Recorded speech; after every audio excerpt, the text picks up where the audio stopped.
இப்போ உனக்கு கிடைச்சிருக்க டைமை வேல்யூவாக யூஸ் பண்ணிக்கோங்க. இப்போ உங்ககிட்ட இருக்க டைமை அதை ஒழுங்காக யூஸ் பண்ணு.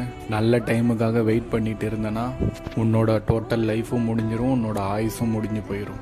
நல்ல டைம் வரும்னு வெயிட் பண்ணிட்டு இருக்காத, இருக்கிற டைமை ஒழுங்காக யூஸ் பண்ண கற்றுக்கோ. இப்போ இருக்கிற டைமை வச்சு உன்னோட லைஃப்பை சேஞ்ச் பண்ண முடியும். ஒழுங்காக ஃபோக்கஸாக உன்னோட ட்ரீமுக்கு ஒர்க் பண்ணு.